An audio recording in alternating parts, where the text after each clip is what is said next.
This is Hold Space, where we celebrate the game changers on and off the court. Today, we're joined by a longtime member of Rainbow Hoops Queer Basketball League and two co-founders of Squish, as well as a member there as well.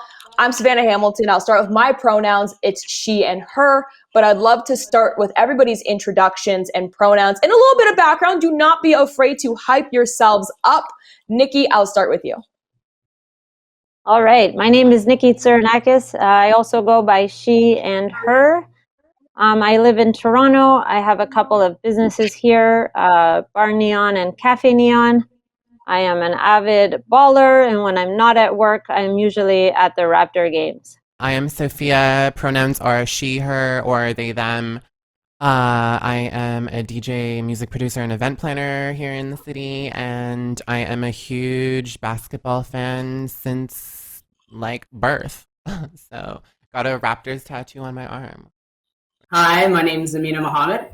I'm a co-founder of Squish, and I also am the Women's Community Programs Coordinator at PASAN, which is a prison abolition organization that supports incarcerated and formerly incarcerated people living with HIV. My pronouns are she and her.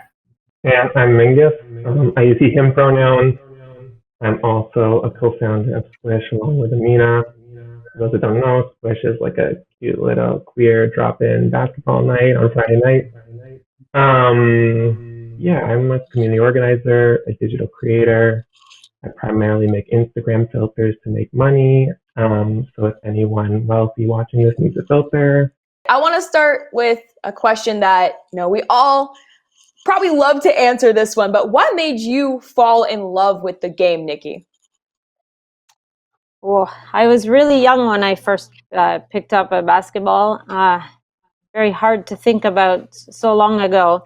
But I think when I think about it, I came from an immigrant family, and going to school, I fit in, but I didn't really fit in all the time. And I remember the first time I picked up that basketball, it was like being home, and I fell in love right away. And with that, everyone kind of, before when I would sit alone at the lunch table, let's say, it's like everyone wanted to sit beside me again. And it was, I loved the team aspect of it. I happened to be good at it. So it was a lot of fun, and I'm very competitive.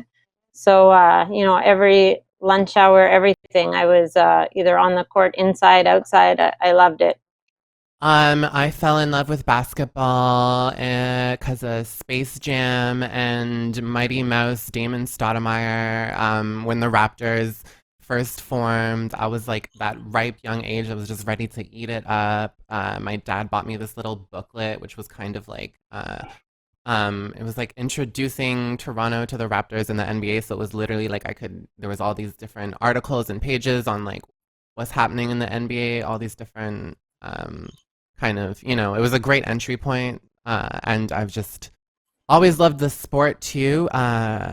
Just because, like, I don't know, I grew up initially in a very hockey-centric area, and I'm not like here for the rough stuff as much. So like a sport that relied more on like being agile and quick and skillful and accurate was just like a lot more attractive to me. I also fell in love with basketball at a very early age.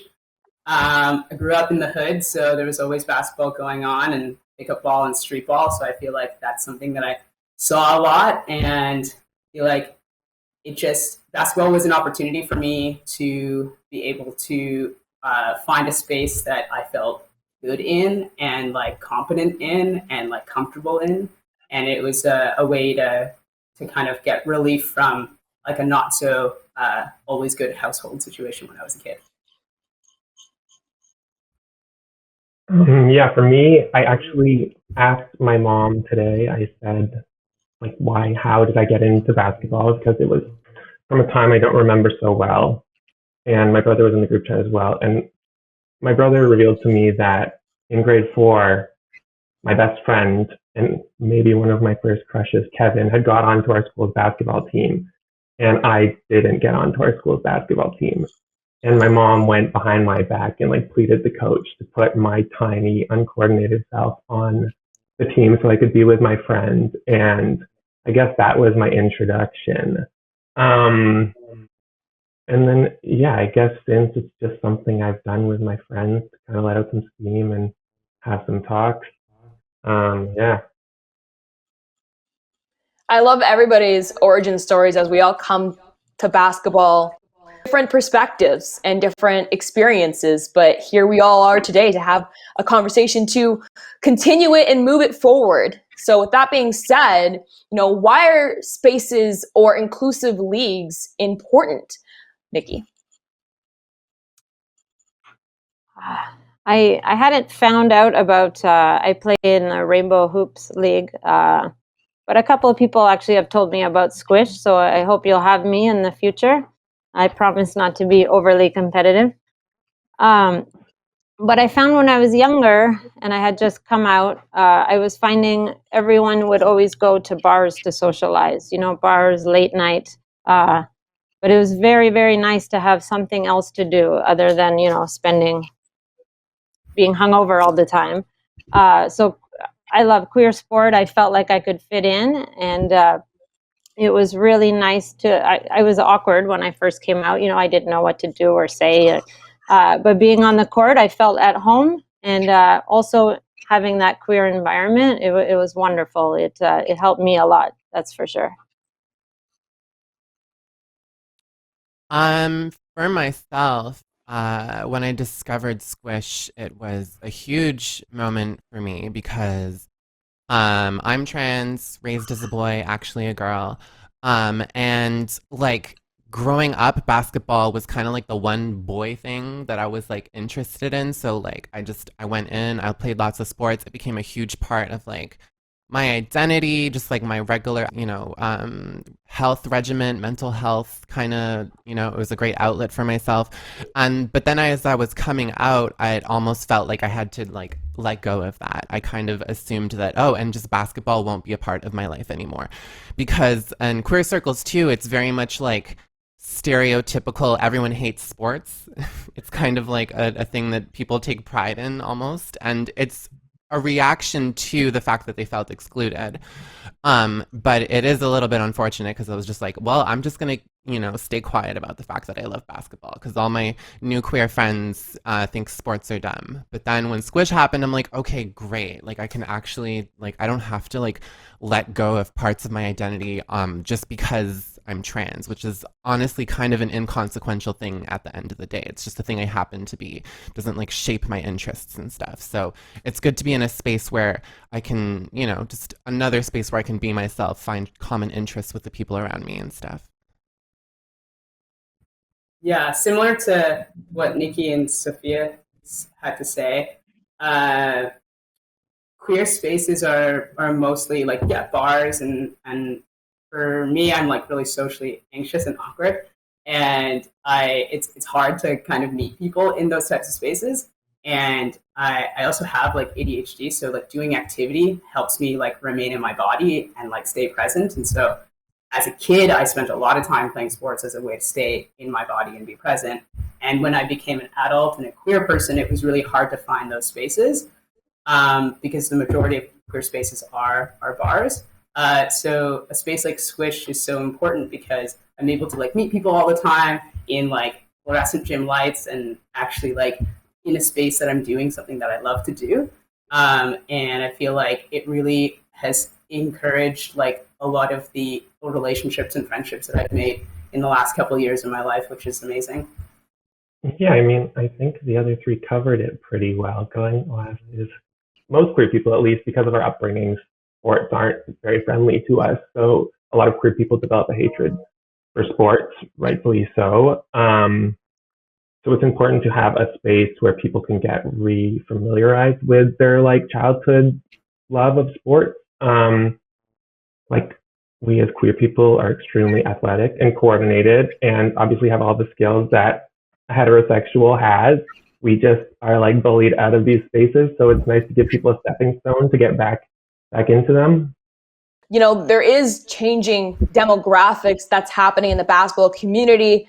What do you see the future of this game leading to? See a lot more women and queer women in sport, in leadership. I see right now Becky Hammon is hopefully going to get a head coaching position. That is huge. But just, I go to a lot of games and it's very male centric. It's very, look at these women dancing. It's horrible. I know the Raptors have done a fantastic job, and they do have male dancers now, and they're making it a lot more inclusive. But just looking down the bench and seeing more women, more everything. It's a little harder to identify someone as queer on the bench, but I do know that they're making a big effort. In turning on the TV, and so the analysts are. I know they had that all female day the other day, but just not having it be an anomaly, but having it as it's normal. You turn on the TV and we have a very diverse panel. Growing up, it has been all white all the time. So it's nice to see a lot of change happening. It's happening a little bit slowly, but I do see it happening. I love seeing Candace Parker on TNT, and just like the fact that this discussion's happening. So, and then of course Jason Collins started a conversation. You have people like Dwayne Wade who are very publicly advocating for the trans daughter that he has, and just like queer people in general. It's like it's something. It's like it's stepping stones to the progress staircase. Yeah, sort of similar to what Sofia and Niki have already said, just like kind of moving in the direction that we have been going and continuing to progress. I'm Muslim, so I would love to see more Muslim representation, or women with hijabs or something like that.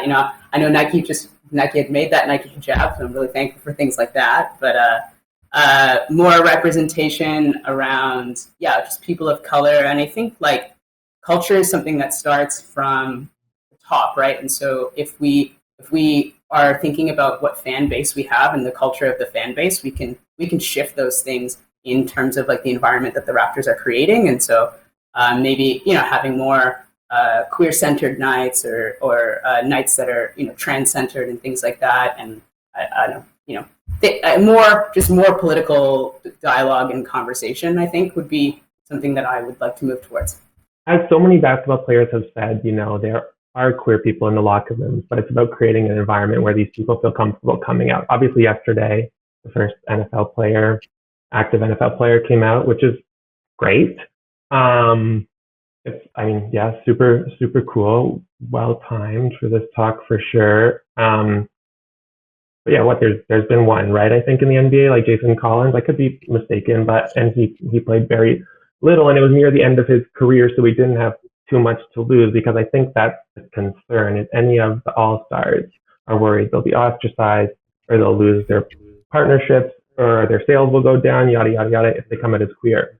I do think we're like almost at a point where people are starting to like realize like queer people are pretty cool. Dwayne Wade has obviously faced some backlash, but has also got tons of like great publicity for just, being a parent who supports his child, which shouldn't really even be a conversation. But I think I see more and more NBA players going to WNBA games and supporting female players and women players. And hopefully we're almost at the point where people will feel comfortable coming out in the NBA. Yeah, I don't know. I think it's just about creating an environment, like Amina said, where people are comfortable to be themselves. Absolutely. And you did mention the NFL player, that's Carl Nassib, that came out yesterday, and Jason Collins came out towards the end of his NBA career, but you definitely like to see them, be that representation, be that face, because it is important. And there's also a referee in the NBA that also identifies in the community as well. But on Sofia's note, actually, Sofia, you did a great job of bringing up the point of representation and the fact that it does matter. But, what does representation mean to you at any level of sport? Niki, we'll start with you again. I think Mingus had a good point. It's so important to be able to open the TV or turn on the TV and just be able to identify with people that have come out as queer and to be proud to be on that stage. I remember once someone, when I came out to them, they told me this story. They asked me if I knew who Rock Hudson was. And at the time I was younger. I'm like, no, I don't know who that is. And they said, well, he's an entertainer and he's gay, but he never came out as gay. And do you know why? And they're like, because it's wrong. And that was really hard to hear. That was awful. And where's this story going? But sorry.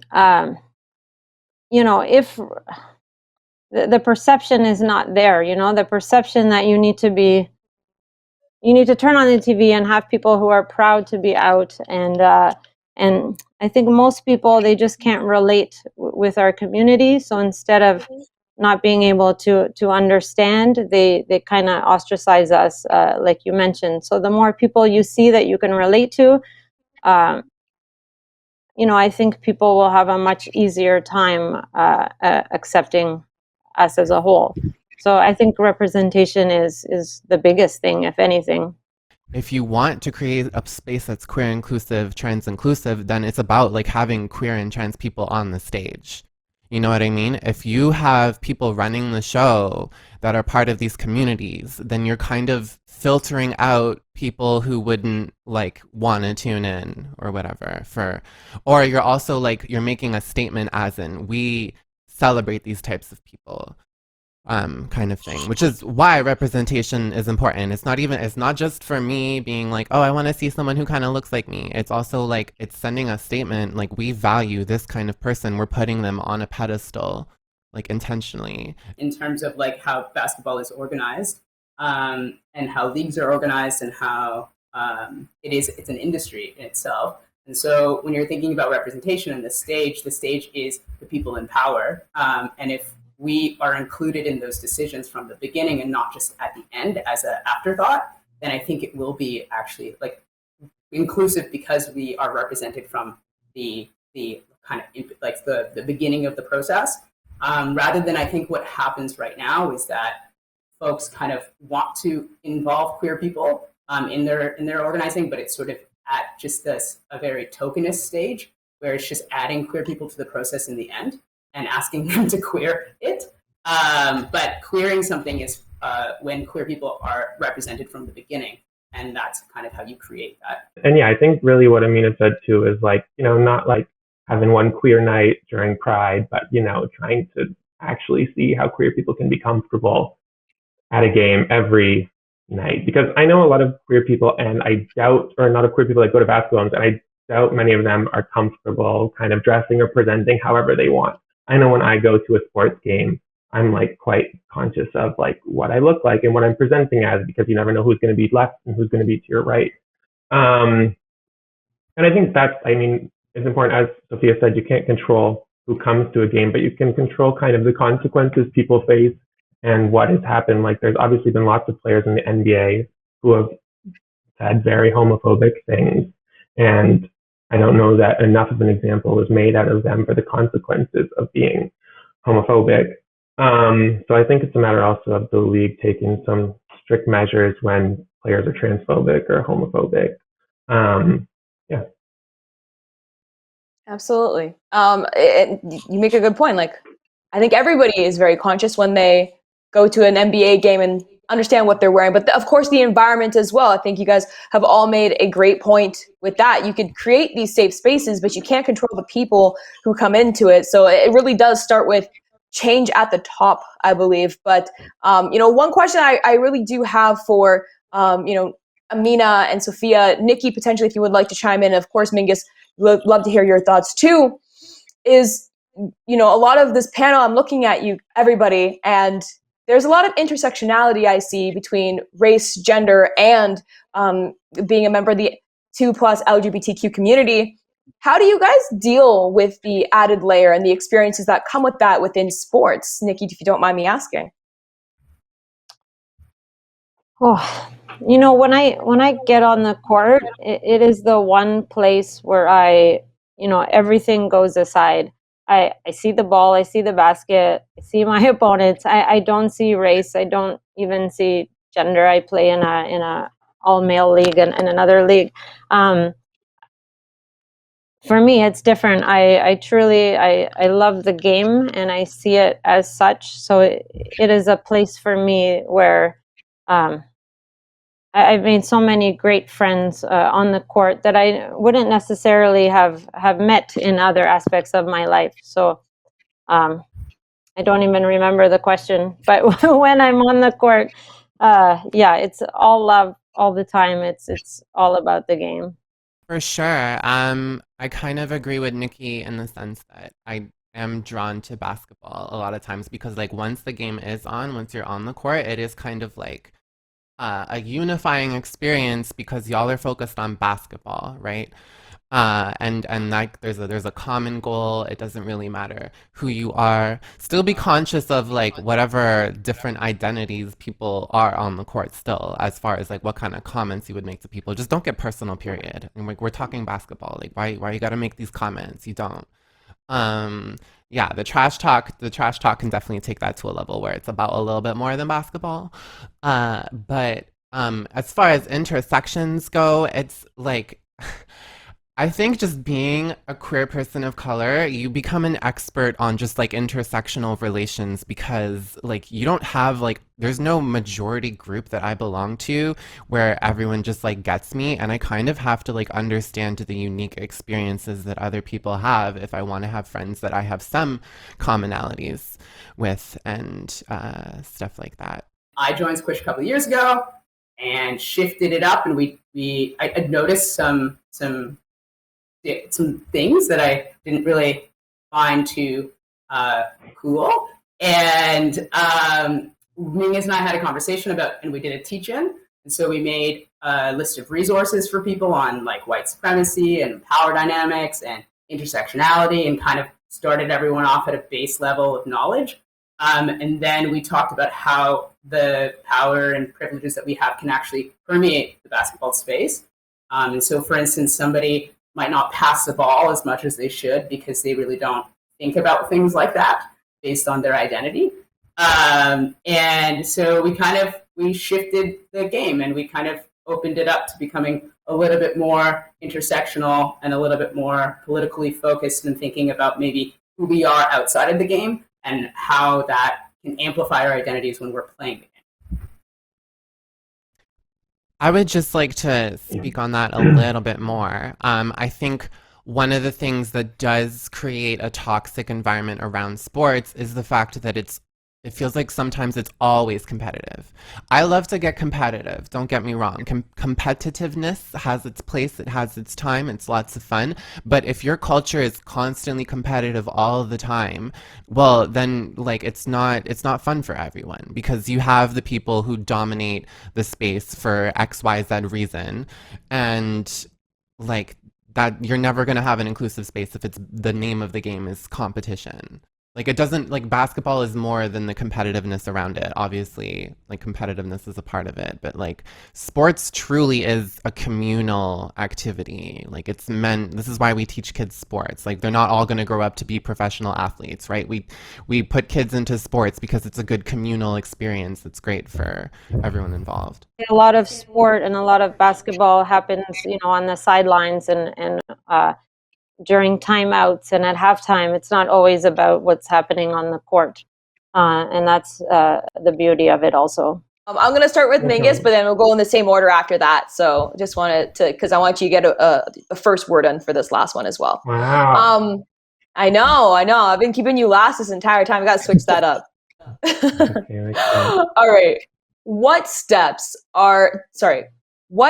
does the basketball community need to do to be more welcoming and inclusive?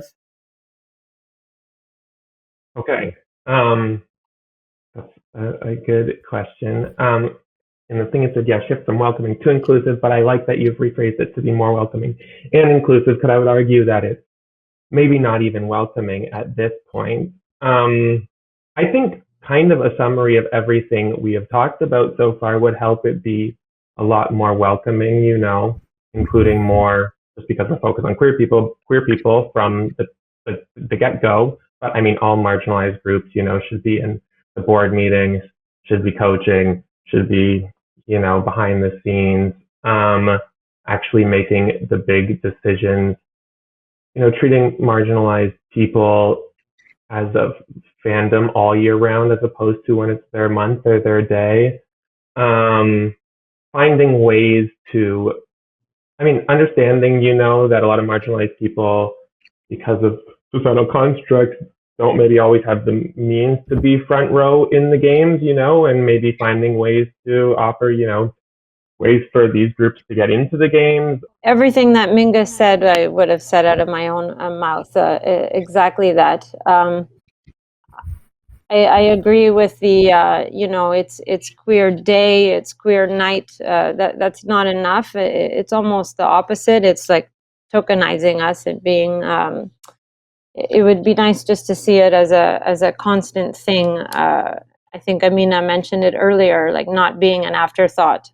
More queer people on the front lines, like even announcing the game. Perhaps we could, change it up a little bit. I'm glad Mingus didn't go first every time, because then we wouldn't have anything else to say. But pretty much everything he said, I think we are getting better, but there is a long way to go. That's pretty much it. So I like to say that everyone is like a little bit responsible for creating a culture. You know what I mean? Like I said earlier about like you don't have control over the people who are there. Like you do have control over what you say. You have control over what behavior you're encouraging, what behavior you're discouraging. Things like jokes that aren't appreciated or comments that aren't appreciated just like need to stop. Every time I open a WNBA post, the comment section's a mess. And that like needs to stop. And that's not like these guys think they're just making jokes, but what they're actually doing is just reinforcing the power dynamic that's meant to exclude women from sports and the conversation of sports, right? So if you're one of those dudes, you're probably not watching this video, you haven't made it this far, but like y'all need to stop. If you know one of those dudes, tell them to stop. It's like just don't be making jokes that like are only funny to you, and they're only funny to you because it reinforces the power dynamic that uplifts you. So that's important. If I may, I do get cut off a lot when I speak to people about the game, or if I'm telling them, my opinions. It's always like, a surprising thing, like, the game, So, yeah, those attitudes definitely have to change. But I think women on the forefront, more queer people, everybody. On the broadcast side of things will make a big difference. I think, just to kind of summarize what everyone has already said, to become welcoming or inclusive, I think is about intention and practice and being meaningful. And maybe an example that I like to always use when people ask, like, how do you make a safe space or an inclusive space or a welcoming space? For me, it isn't a matter of just like putting a sticker up that says like this is a safe space, or like putting a pride flag up.